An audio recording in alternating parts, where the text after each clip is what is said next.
Good morning to Dr. Fazli and our friends. We are from Group 9. Today, we will present about the topic ethical issues in genetic engineering and biotechnology. The case that we choose is the CRISPR baby scandal in 2018.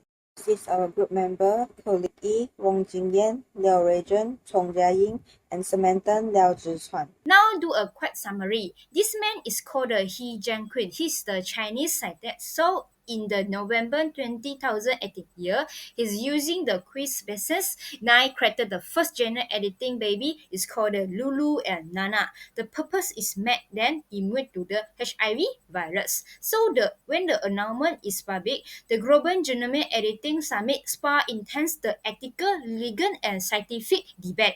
Certainly, he was sentenced to the 3-year imprisonment and fined RMB 3 million. This case is very big deal because he failed to follow the recommended warranty procedure and resist the participant about the possible hands. And the participant in the experiment were not given the proper information and did not fully understand what was happening to them. Okay, now move our attention to the Queen's versus Knight. So, what is the Queen's versus Knight? It's refer the revolutionary genetic engineering technical derived from a natural defense system found in the bacteria. It allows the scientists to edit the DNA with the unprecedented precision and efficiency and flexibility. So, genetic is very variable in the medicine, especially in the 17th century. However, the use of gene editing is still discouraged due to the international protocol. This is because such gene editing may be passed on the future generation with unpredictable negative effect, and this step of edit may not be beneficial in the long run and may even cause the harms to the humans. Okay, last we can see the scientific and legal perspective from the management acting. So from the scientific, he editing the embryo to resist the HIV using the conservation generalized editing. And secondly is the experiment lab peer review, transparency and oversight, and editing the CCR5 genome post are not the health risk. So turn to the legal. So he was charged in the China for the illegal medical practice and participants were misled and not fully informed, and the global regulation will lack protect the whole action. I'm going to present local issues and international issues. Now, let's talk about Malaysia's situations with gene editing. Well, CRISPR-Cas9 is changing science globally.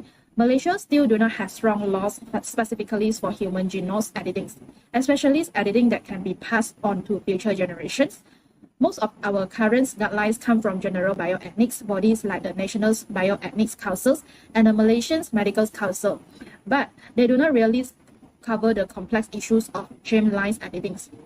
Even though we sign international declarations like UNESCO, we have not turned those ideas into solid local law.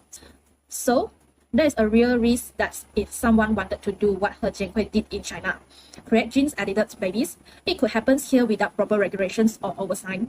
On top of that, there is a little public awareness or open discussions about this in Malaysia, and in our diverse country, where cultures and religions plays a big role, it is important to include societies in ethical decisions like this.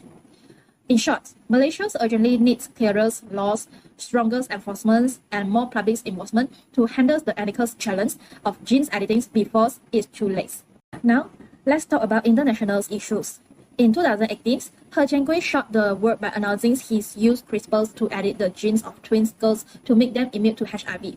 But the issue was not just the size, it was the serious ethical mass behind it. See, informed consent is not just getting signatures on a paper.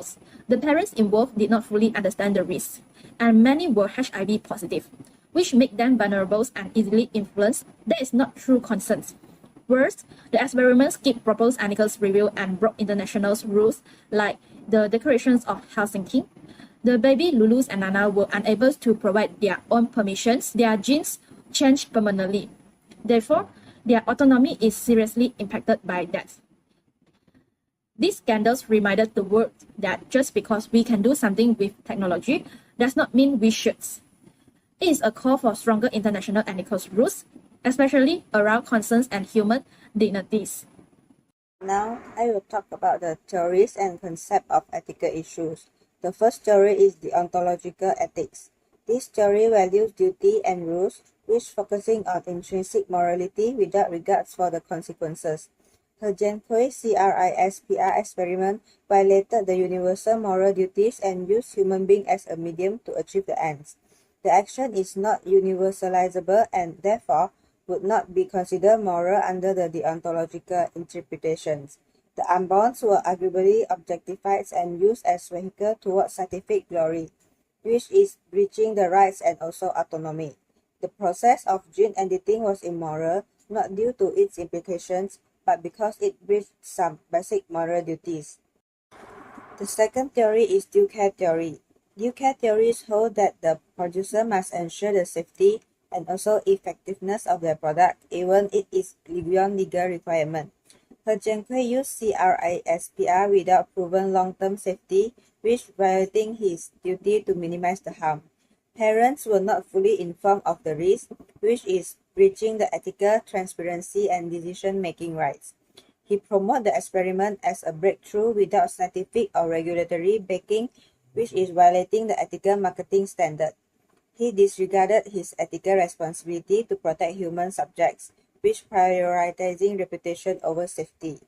According to precautionary principle, people shall not take action or decisions that are full of uncertainty and might risk human life, which is based on the idea better safe than sorry.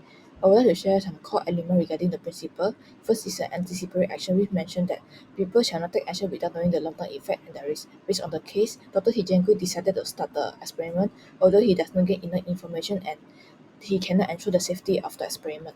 Next is duty to prevent harm, which mentioned that scientists shall not start the experiment which might harm human life. In the case, Dr. Hijangui risked the baby health to achieve his scientific goal.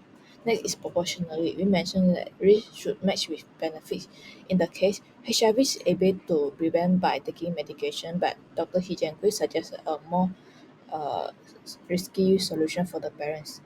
Next is transparency and public participation, which mentioned that research should be open to experts and the public. In the case, the experiment has run secretly by Dr. Hijenke without informed to the public and have not gained approval from the governance. And the last element is consideration for future generation, which mentioned that decision today shall not cause effect for the future generation. In the case, the edited employees might pass to their children, which might cause negative effect to the future generations. Next, I would like to continue with biomedical ethics. Biomedical ethics, also called bioethics, is a branch of ethics that deal with moral principles involved in medicine, biology, and healthcare. I would like to share some core elements in this principle. First is autonomy, which mentioned that people have the right to make rational choices about their own bodies and health. In the case, Dr. Hijengui does not fully inform the parent regarding the risk and the future effect might face by the children, which might cause the parent to make a wrong decision.